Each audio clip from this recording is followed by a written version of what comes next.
मैं हिंदी में बात करूँगा। तो क्योंकि इसमें काफ़ी सारे यहाँ पर हमारे किसान भाई भी हैं और मैं समझता हूँ कि जो किसान भाई नहीं भी हैं वो भी हिंदी समझते हैं, तो यहाँ कोई ऐसा शख्स नहीं है जो कि हिंदी नहीं समझता हो। तो हम लोग हिंदी में बात करेंगे और मैं जो सिद्धार्थ जी ने प्रेजेंट किया उन सब चीज़ों को पुनरावृत्ति नहीं करूँगा और स्लाइड्स का भी कम यूज़ करूँगा मैं, क्योंकि बहुत सारी चीज़ें जो कि मैंने हिंदी में नहीं बनाई हैं, मैं सोच रहा हूँ कि जो महत्वपूर्ण चीज़ें आपके जानकारी के लिए उन्हीं को मैं यहाँ पर वर्णन करूँ। जैसा कि हम लोग बात कर रहे थे इन दो महत्वपूर्ण प्रेजेंटेशंस जो आपके सामने हुई हैं, उनसे पहले हम बात कर रहे थे कि इसकी ये जो बौद्धिक संपदा है ये बहुत ही महत्वपूर्ण है आज के समय में। हर किसान, हर शोधकर्ता या वैज्ञानिक अगर जानकारी नहीं रखता है तो हम समझेंगे कि वो बहुत बड़ी चीज़ अपने दिमाग में नहीं रख के चल रहा है और इसकी जानकारी उसको बहुत ज़रूरी है। ये उसी तरह ज़रूरी है जैसे कि आपने अगर अपनी ज़मीन ली और उसका पंजीकरण नहीं करवाया, तो उसी तरह से अगर आपने कोई नई प्रजाति, कोई नया बीज विकसित किया और उसका आपने पंजीकरण हमारे पास नहीं करवाया, तो कल को कोई भी उसको चुरा कर ले जा सकता है या आपसे ले सकता है और आपका कोई अधिकार नहीं है, आप कहीं ये प्रूव नहीं कर पाएंगे कि ये आपने विकसित किया है। तो उसी को ध्यान में रखते हुए ये जो एक एक्ट, जो एक नियम बनाया सरकार ने, जिसको कि पौधा किस्म से संबंधित हम एक एक्ट कहते हैं, अधिनियम कहते हैं, वो 2001 में बनाया। ये अधिनियम बहुत बड़ा है, लेकिन आज जो मेरे को एक टॉपिक दिया गया है उसमें है कि हम सब किसानों के बारे में बात करें, इसमें किसानों के क्या अधिकार हैं और अपनी वैरायटीज़ को कैसे, अपनी प्रजातियों को, अपनी बीजों को कैसे हमारे पास पंजीकृत करवाएं। इस अधिनियम को लागू करने के लिए सरकार ने, जैसे कि आपको पता है कि कोई भी अधिनियम होता है उसको लागू करने के लिए एक प्राधिकरण बनाया जाता है। इसके लिए भी एक प्राधिकरण बनाया गया है जिसमें मैं अभी कार्यरत हूँ, रजिस्ट्रार जनरल, महापंजीकार जिसको बोलते हैं की तरह। बहुत छोटा सा ये एक ऑर्गेनाइजेशन है, बहुत छोटा सा संस्था है अभी ये। हमारे पास 3 रजिस्ट्रार्स हैं, एक हमारे ऊपर एक चेयरमैन साहब हैं जो शायद परसों आपके पास आए थे, हंसीलाल जी, और बाकी फिर उनके अंदर डिप्टी रजिस्ट्रार्स, जॉइंट रजिस्ट्रार्स और 2 ब्रांच ऑफिस है हमारे। लेकिन ये सब मिला के कुल अभी हमारे पास करीब 30 के आसपास स्टाफ है, जो कि बहुत ही कम है। नेशनल लेवल पर हमारी जिम्मेदारी है इस काम को करने के लिए, क्योंकि ये नेशनल एक्ट है। तो उस हिसाब से अगर हम देखें तो 30 आदमी कुछ भी नहीं होते इस महत्वपूर्ण काम को करने के लिए। लेकिन अगर हम ये देखें कि हमारे साथ सारे के सारे ICAR के इंस्टीट्यूट जुड़े हुए हैं, सारी यूनिवर्सिटी जुड़े हुए हैं, सारे KVK जुड़े हुए हैं और उनके माध्यम से ही हम इस महत्वपूर्ण अधिनियम की जानकारी किसानों तक पहुंचाने की कोशिश कर रहे हैं। अगर हम देखें, पिछले वर्ष हमने करीब 250 प्रोग्राम किए, इस वर्ष हम करीब 350 प्रोग्राम्स करने की कोशिश कर रहे हैं। एक प्रोग्राम में करीब औसतन 100 किसान आते हैं और कई बार इस तरह के कार्यक्रम गांव में करते हैं हम, और अदरवाइज हम KVK के सेंटर पे ही इस तरह के प्रोग्राम आयोजित करते हैं। तो अब ये प्रश्न उठता है कि ये जो किसानों के अधिकार क्या हैं और इनको हमें किसानों की प्रजातियों को हम कैसे अपने यहाँ रजिस्टर करें। तो इसमें सबसे महत्वपूर्ण है कि हम पहले ये समझें कि किसान है क्या। किसान वो नहीं है जो आप समझते हो, क्योंकि किसी भी प्रारूप में अगर आप वैधानिक परिभाषा देखें तो वो हमेशा थोड़ी सी अलग होती है। जैसे आप कंप्यूटर की परिभाषा देखें इंडियन आईटी एक्ट में, तो कंप्यूटर वो नहीं है जो हम समझते हैं। कंप्यूटर, प्रिंटर को भी कंप्यूटर कहते हैं, ये जो हमारे वकील लोग होते हैं। आपका मोबाइल भी कंप्यूटर में कैटेगरी में आता है, आपकी वॉशिंग मशीन भी कंप्यूटर कैटेगरी में आती है। तो आपको देखना है कि कंप्यूटर की परिभाषा क्या है। ऐसे यहाँ पर किसान की परिभाषा क्या है? क्या किसान हम सब उसको माने जो कि खेती कर रहा है, या किसान उसको भी माने जो कि उसको सुपरवाइज, जो उसकी देख रेख भी कर रहा है। मैं खेती नहीं भी कर रहा हूँ, अगर देख रेख भी कर रहा हूँ तब भी मैं किसान हूँ। या मेरे पास कोई जानकारी है कि कहीं कोई ऐसी प्रजातियां हैं जो कि किसी काम के लिए यूज हो सकती हैं, तब भी मैं किसान की परिभाषा में आ सकता हूँ, नहीं आ सकता। तो ये सब हम इसमें एक्ट में डिफाइन में परिभाषित किया गया है कि अगर आप कोई जानकारी भी रखते हैं तब भी आप इसकी परिभाषा में आ सकते हैं, और सुपरवाइज कर रहे हैं तब भी आ सकते हैं आप इसमें जो है। और कौन सी वेराइटीज, कौन सी प्रजातियों को आप इसमें, क्या उन्हीं प्रजातियों को करा सकते हैं जो आपने विकसित की हैं? नहीं, आप उन प्रजातियों को भी करा सकते हैं जो कि आप बहुत समय से अपने यहाँ कल्टीवेट या अपने यहाँ लगा रहे हैं और उनकी खेती कर रहे हैं, जो कि एक नई तरह की शोध के लिए बहुत ज़रूरी हो सकता है कि जो ब्रीडर्स हैं वो नई वैरायटी बनाते हैं, तो वो उसका जो मटेरियल है, जो बेस मटेरियल है, वो किसानों से ही लेते हैं। तो अगर ऐसी वैरायटीज़ को आप प्रिजर्व करते हैं या ऐसी वैरायटी का आप संरक्षण करते हैं या किसी तरह से प्रिजर्वेशन करते हैं, तो उसके लिए भी आपको प्रोत्साहन देना है। वो हमारे इस अधिनियम में परिभाषित है कि हम किस तरह से आपको इसके लिए सहायता प्रदान कर सकते हैं। सिद्धार्थ जी बता रहे थे कि हमारे यहाँ 7 तरह के बौद्धिक संपदा से कनेक्टेड अधिनियम है। जैसे कि इन्होंने कुछ बताया पेटेंट्स के बारे में, कुछ बताया इन्होंने डिजाइन्स के बारे में, ट्रेडमार्क्स के बारे में, ज्योग्राफिकल इंडिकेशंस के बारे में। तो अगर इन 7 को देखें तो इनमें से जो पहले 4 हैं इनको एक विभाग डील करता है जिसको कहते हैं मिनिस्ट्री ऑफ कॉमर्स में department of industrial policy and planning. एक सेमीकंडक्टर डील करता है आईटी डिपार्टमेंट।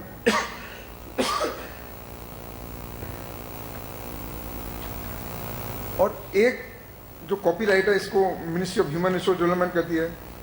तो और जो आपकी बीज से कनेक्टेड है इसको हम लोग, जो कि मिनिस्ट्री ऑफ एग्रीकल्चर में department of agriculture and corporation के अंडर में आता है। तो ये जो अधिनियम है ये उन 7 अधिकारों में से एक है जो कि भारत सरकार में आज की डेट में उपलब्ध है।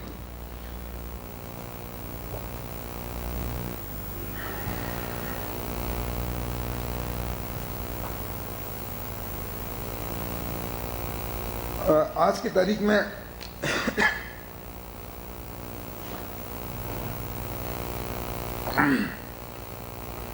हम लोगों ने करीब 79 ऐसी अलग अलग स्पीसीज हैं जिसके लिए पंजीकरण खुला हुआ है। अब आप कहेंगे कि 79 के लिए क्यों खुला हुआ है, 50 के लिए क्यों नहीं खुला हुआ है, या 100 के लिए क्यों नहीं खुला हुआ है? तो इसकी एक लंबी प्रक्रिया होती है।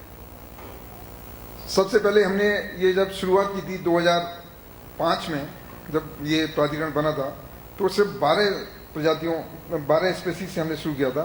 फिर इसको 35 किया, फिर 57 किया, अब आज की डेट में ये 79 है। और मार्च तक हमारा उद्देश्य है कि हम इसको 100 तक पहुंचा दें। एक प्रजाति को हमें एक गजट में लाने के लिए करीब करीब 3 वर्ष लगते हैं। उसकी टेस्टिंग होती है, उसके लिए रेफरेंस वैराइटीज लाते हैं और बहुत सारी प्रक्रिया होती है। वो मैं जटिल प्रक्रिया है, लेकिन मैं यहाँ ये बस बताना चाहूँगा कि ये 79 जो हैं स्पेसीज, इनमें आप अपनी वैराइटीज़ को, किसानों की वैराइटीज़ को या ब्रीडर्स की वैराइटीज़ हैं या और कोई वैरायटी है, उसको आप पंजीकृत करवा सकते हैं। और बहुत सारी और प्रजातियां हैं जो लिस्ट में यहाँ पर दी हुई है। तो हम 3 तरह की हमारे पास कैटेगरीज हैं जिनमें हम रजिस्ट्रेशन या पंजीकरण करते हैं। एक नई वैरायटी है, एक विद्यमान एक्सटेंट जिसको बोलते हैं, जो विद्यमान है, जो एग्जिस्ट करती है। और किसानों की वैरायटी उसी का एक सब कैटेगरी है, उसी का एक पार्ट है। और एक इसेंशियली डिराइव्ड वैरायटी होती है जिसको मैं यहाँ नहीं बताना चाहूँगा, क्योंकि ये फोरम ऐसा नहीं है कि यहाँ पर मैं इन सबको पूरा डिफाइन करूँ। जैसे कि पेटेंट्स में सिद्धार्थ जी ने बताया कि कोई भी चीज़ आप पेटेंट कराते हो तो पेटेंट कराने से पहले क्या देखते हैं पेटेंट ऑफिस, कि वो नया होना चाहिए, नयापन होना चाहिए उसमें जो, और उसकी कॉमर्शियल यूटिलिटी, उसको बाजार में मतलब उसकी बाजार में बेचने के लिए या कॉमर्शलाइज करने के लिए क्या वैल्यू है उसकी। मैंने कोई इन्वेंशन की जिसकी कोई वैल्यू नहीं है तो उसको पेटेंट ऑफिस पेटेंट नहीं करेगा। उसी तरह से बीज को कराने के लिए भी हमें कुछ चीज़ें देखनी पड़ती हैं। एक तो ये है कि नोवेल्टी, तो अगर वो नई वैरायटी है तो 1 साल से ज़्यादा कॉमर्शलाइज नहीं हुई हो। और फिर हम देखते हैं कि ये अगर आप मेरे पास एक वैरायटी लेके आए कि भाई मेरी वैरायटी में एक चावल की वैरायटी में एक खुशबू बहुत अच्छी है ना, या आपने कहा बहुत जल्दी पक जाता है। मैंने टेस्ट किया, मैंने कहा नहीं ऐसी वैरायटी तो पहले से ही हमारे यहाँ पंजीकृत है और लोगों ने बनाई है, इसमें नयापन क्या है। तो अगर कुछ नयापन है तभी मैं उसको लूँगा। तो डिस्टिंक्ट होनी चाहिए जो एग्जिस्टिंग है। एक ही चीज़ के लिए 10 किसानों की वैरायटी रजिस्टर्ड या पंजीकृत नहीं होंगी, तो आपकी वैरायटी में कुछ ना कुछ ऐसा गुण जरूर होगा जो कि बाकियों से भिन्न होगा। तो वो क्या भिन्न है वो आपको बताना पड़ेगा, कि इसकी जल्दी मैच्योर हो जाती है, या इसकी प्लांट हाइट ज़्यादा है, या इसमें एक रोग से लड़ने की क्षमता है, या जो भी है, तो वो आपको जरूर बताना पड़ेगा, तभी हम उसको, तो उसके लिए हम टेस्टिंग करते हैं। आपने कुछ बताया और मैंने पंजीकृत कर लिया, वो भी गलत है, तो मैं उसको पहले टेस्ट करूँगा। तो किसानों की कोई भी प्रजाति है उसको हम टेस्ट करने के लिए 1 वर्ष का समय लगाते हैं, 2 लोकेशन पर टेस्ट करते हैं उसको। और अगर नई वैरायटी है तो उसको हम 2 साल टेस्ट करते हैं। तो किसानों के लिए हम आधा पीरियड लेते हैं सब, उनके लिए 2 साल, उनके लिए 1 साल लेते हैं। फिर दूसरा प्रश्न आता है कि यूनिफॉर्मिटी, एक रूपता, कि अगर आपने मेरे को 250 ग्राम बीज दिया और मैंने वो लगाया खेत में, और मालूम पड़ा कि 250 ग्राम से आपके 100 प्लांट्स हो गए, और 100 प्लांट्स में 90 प्लांट्स में सब अलग अलग तरह के दिख रहे हैं मेरे को, तो यूनिफॉर्मिटी नहीं, एक रूपता नहीं हुई इसमें। तो एक रूपता भी मैं देखूंगा कि मुझे 90% जो आपका प्लांट है वो एक जैसा ही दिखाई देना चाहिए, जो आपने क्लेम किया है वो अलग अलग नहीं होना चाहिए। ऐसे ही स्टेबिलिटी, तो स्टेबिलिटी हम 1 साल में तो नहीं चेक कर सकते, तो उसके लिए हम एक सर्टिफिकेट लेते हैं कि अगर मैं इसको साल 1.5 साल लगाता रहूँ तो वही करेक्टर मिलना चाहिए। वो ये नहीं कि 1 साल में कुछ है, दूसरे साल में फिर बदल गया, वो तीसरे साल में कुछ और आ गया। तो ये 4 कंडीशन में हम लोग उसको रजिस्टर करते हैं, ये हम चेक करते हैं। और इसीलिए किसान की वैरायटी को रजिस्टर करने में हमें करीब 1.5 वर्ष लग जाता है, और बाकी वैरायटियों को रजिस्टर करने में हमें करीब 3 साल लग जाते हैं। सॉरी। इसमें मैं ये भी बताना चाहूँगा, हम लोग बहुत ज़्यादा फीस लेते हैं। ये जो आप अभी स्लाइड में देख रहे हैं फीस, इसको हमने एक प्रपोजल भेजा है रिवाइज करने के लिए, तो इसको कहीं डबल, कहीं ट्रिपल, कहीं 4 गुना हम इसको करने की कोशिश कर रहे हैं। बहुत जल्दी ही हो जाएगी, लेकिन किसानों के लिए कोई फीस नहीं है, वो पूरी तरह से माफ है फीस। ये हमारे अधिनियम में लिखा हुआ है कि हम किसी भी तरह का कोई फीस नहीं चार्ज करते। अब प्रश्न उठता है कि जैसे सिद्धार्थ जी ने बताया कि कोई भी बौद्धिक संपदा होती है वो कभी भी असीमित नहीं होती है, कि आप सोचो कि एक बार ले लिया आपने, जिंदगी भर आपके नाम से हो गया। पेटेंट है, उसका भी एक पीरियड होता है, आपने 1 साल के लिए लिया है, 2 साल के लिए लिया है, कितनी फीस दिया है, उतने साल के लिए आपका होगा। कॉपीराइट लेते हैं, कॉपीराइट का भी एक पीरियड होता है। कॉपीराइट का कितना पीरियड होता है?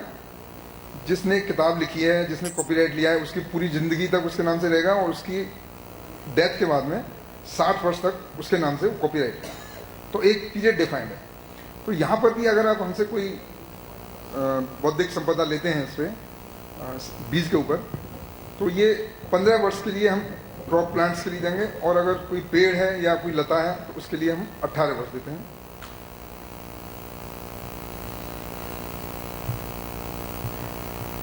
अब मैं आपको एक सबसे महत्वपूर्ण प्रावधान इसमें यह है कि किसान को एक बीडर की तरह भी माना गया है।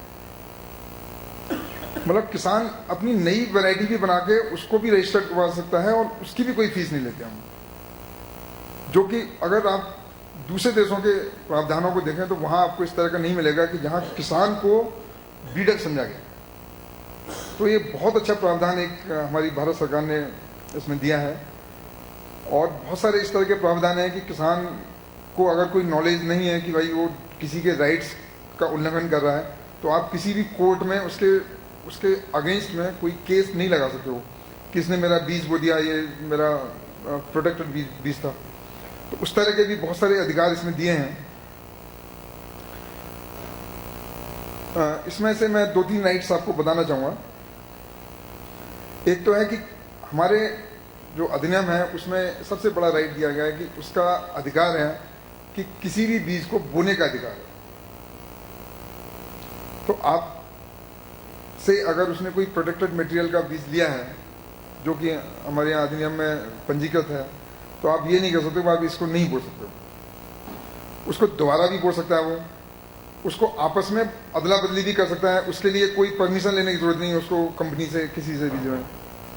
और उसको बेच भी सकता है, बीज को बेच भी सकता है अपने नाम से, लेकिन उस पर लेबल लगा के ब्रांडेड फॉर्म में नहीं बेच सकता है। तो वो एक उल्लंघन हो जाएगा अधिकार का।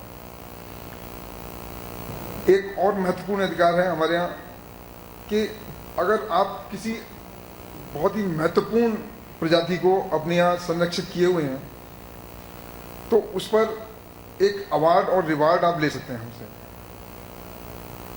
हम प्रतिवर्ष 35 अवार्ड या रिवार्ड देते हैं किसानों को, और जिसके लिए मैं यहाँ बताना चाहूँगा कि बहुत ही कम संख्या में हमारे पास आवेदन आते हैं। उसका रीज़न ये है कि लोगों को जानकारी नहीं है इसकी जो है।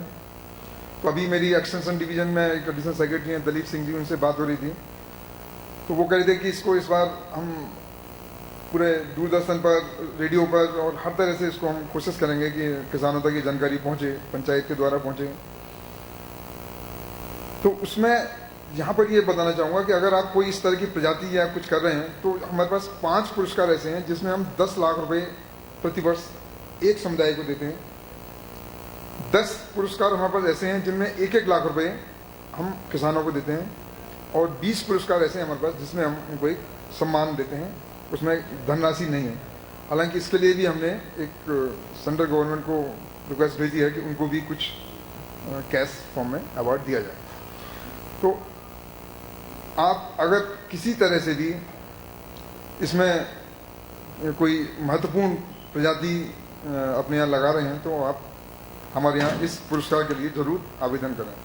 इस बार इस साल के जो पुरस्कार हैं वो अभी 2-3 दिन के अंदर अखबार में आ जाएंगे। हमने ऑलरेडी अखबार में भेज दिया है, तो उसका जो विज्ञापन है आप देख सकते हो अखबार में, हमारे वेबसाइट पे भी देख सकते हो, और आप अपने नज़दीकी KVK या स्टेट एग्रीकल्चर यूनिवर्सिटी उनसे भी आप संपर्क साध सकते हो, वो आपको इसमें भरने में सहायता करें।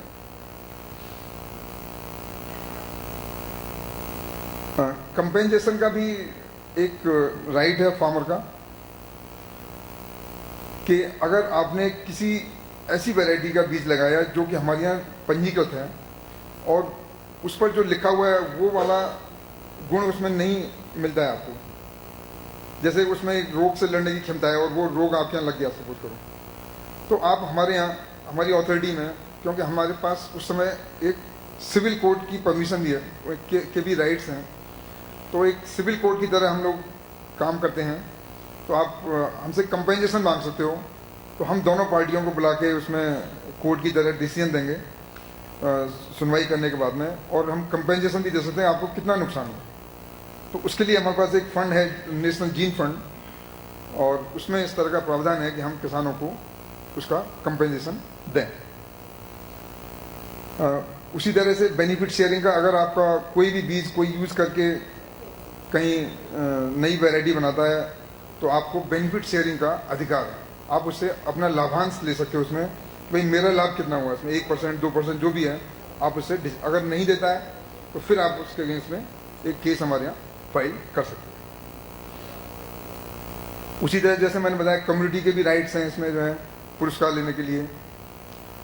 एंड ये भी मैंने आपको बताया कि आपके अगेंस्ट में कोई केस दायर नहीं कर सकता है कि किसान को इसमें हमने माना है, हमारे सरकार ने माना है इस अधिनियम में कि उसको एक बहुत ही अशिक्षित और बहुत ही इनोसेंट पर्सन है कि उसको नहीं पता है, इसलिए उसने अनजाने में ऐसा किया है, तो इसलिए उसको माफ़ किया जाए।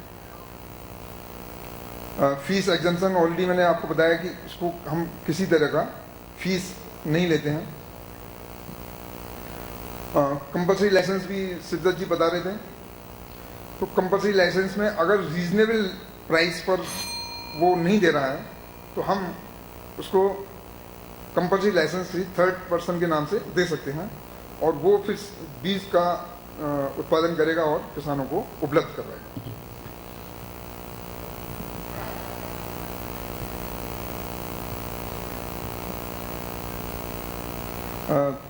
मैं 2 मिनट और लूँगा। अगर आप देखें कि टोटल एप्लीकेशन हमारे पास जो आई हैं आज तक करीब 8,000 हमारे पास एप्लीकेशंस आई हैं रजिस्ट्रेशन के लिए, जिसमें से किसानों के द्वारा आधी 4,014 सिर्फ किसानों के द्वारा।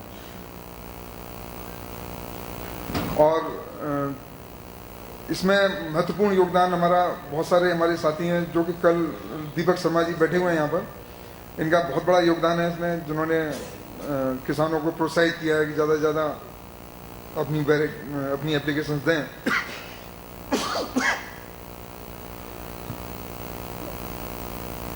और इसी दिशा में अगर हम देखें कि अलग अलग स्टेट से कितनी वैरायटीज हमारे पास आई हैं, तो हम देखेंगे कि सबसे ज़्यादा हमारे पास उड़ीसा से आई हैं, फिर छत्तीसगढ़ से आई हैं, ये शर्मा जी की मेहरबानी से, झारखंड से आई हैं, आसाम से आई हैं, और मध्य प्रदेश से सिर्फ 5 हमारे पास एप्लीकेशन फार्मर्स वैरायटीज आई हैं। तो मैं ये निवेदन करना चाहूँगा कि यहाँ भी इतने सारे महानुभाव बैठे हुए हैं, इतने सारे डिग्निटीज बैठे हुए हैं, अगर वो थोड़ा सा प्रोत्साहित करें किसानों को, उनकी सहायता करें कि ज़्यादा से ज़्यादा वैरायटीज हमारे पास रजिस्ट्रेशन के लिए आएँ, पंजीकरण के लिए आएँ, तो बहुत अच्छा रहेगा। ये लास्ट स्लाइड है मेरी जो है, ये बहुत ही सिंपल फॉर्म बनाया हुआ है हमने, हिंदी में और अंग्रेजी में दोनों में बना हुआ है। इसमें सिर्फ अगर आपको पंजीकरण करवाना है तो अपना नाम, पता, उस वैरायटी का नाम क्या है, उस किसान का, उसके इम्पोर्टेंट ट्रेड्स क्या हैं, यही जानकारी आपको देनी है और भर के इसको वहाँ के पंचायत से या डायरेक्टर रिसर्च से या डायरेक्टर एग्रीकल्चर से आप इसको सर्टिफाई करवा के, या अगर आपके यहाँ बायोडाइवर्सिटी मैनेजमेंट कमेटी है, इनसे भी सर्टिफाई करवा के आप हमारे पास भेज सकते हैं। हम फिर अगर आप बीज साथ में भेज दें तो बहुत अच्छा रहेगा, अगर बीज नहीं भेजते हैं तो फिर हम 1 महीने 2 महीने बाद आपसे फिर रिक्वेस्ट करेंगे कि भाई आपकी एप्लीकेशन हमने चेक कर लिया है और इसका आप बीज हमें भेज दें। बीज साथ में भेज देंगे तो जल्दी उसमें प्रोसेसिंग हो जाती है, लेकिन अगर आप बाद में भेजेंगे तो थोड़ा सा डिले हो जाता है। ये फॉर्म हमारी वेबसाइट से आप डाउनलोड कर सकते हैं, आप KVK से ले सकते हैं, उन सबके पास इसकी कॉपियाँ उपलब्ध हैं, या आप जो है यूनिवर्सिटी में जाके भी किसी डायरेक्टर रिसर्च से या डायरेक्टर एक्सटेंशन से आप इसका निवेदन कर सकते हैं।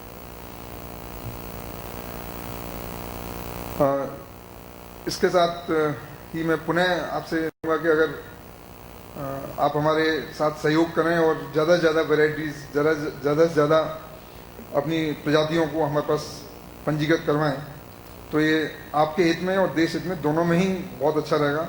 और ज़्यादा से ज़्यादा पुरस्कारों के लिए अप्लाई करें। अभी जो एक नोटिफिकेशन आने वाला है, विज्ञापन आने वाला है 2-4 दिन में, उसमें भी आप ज़्यादा से ज़्यादा उसको भरने की कोशिश करें। इसके साथ ही मैं पुनः आपका धन्यवाद करना चाहूँगा कि आपने सुना हमें और एक मौका दिया यहाँ आने का। ये सर अंग्रेजी में ये लिखा हुआ है, आप स्लाइड में देखेंगे, मेरे किताब में भी लिखा हुआ है पता।